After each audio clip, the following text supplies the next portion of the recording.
Hello. In this video, I would like to talk about disability and dating part 2.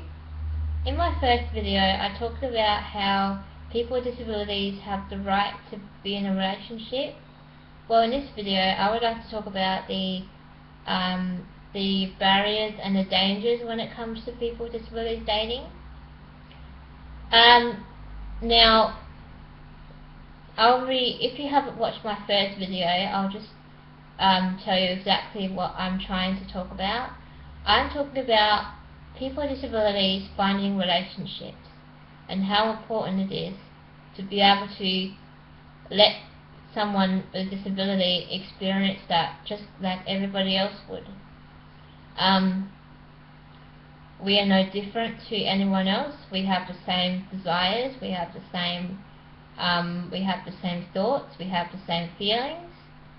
So that's just what I pretty much talked about in my first video. But in this video, I would like to talk about, as I said, the barriers and the dangers and the stereotypes when it comes around disability and dating.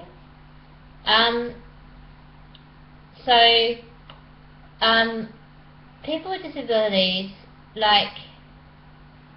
we have people to support us when it comes to living and supporting us to live and support us, to get a job, all that sort of thing. But there's one area that we don't really get supported very much, and that's, finding a relationship and, being in a relationship. No one really supports people in that area because they don't think that that area is very relevant, but I think it is. If the person wants to be in a relationship, that is.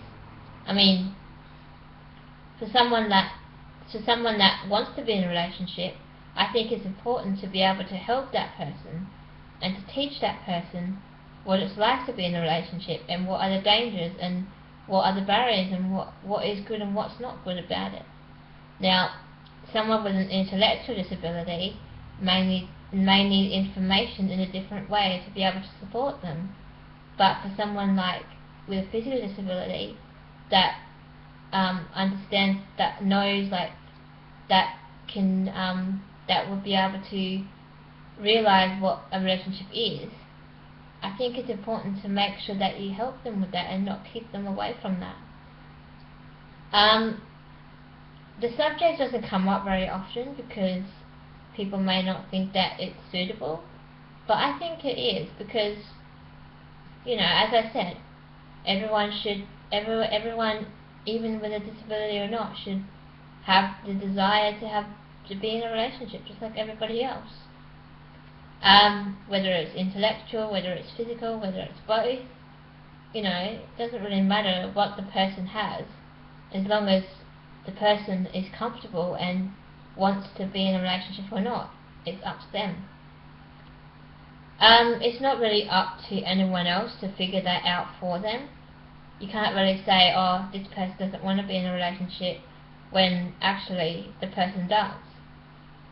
You can't just assume that people with disabilities are interested in being in relationships when there's different people out there that are trying their best to look for a relationship. So I think it's important to be able to bring the subject up, even if the person doesn't want to be in a relationship. It's still important to bring it up. So in this video, I will talk about the dangers that can occur and the barriers as well.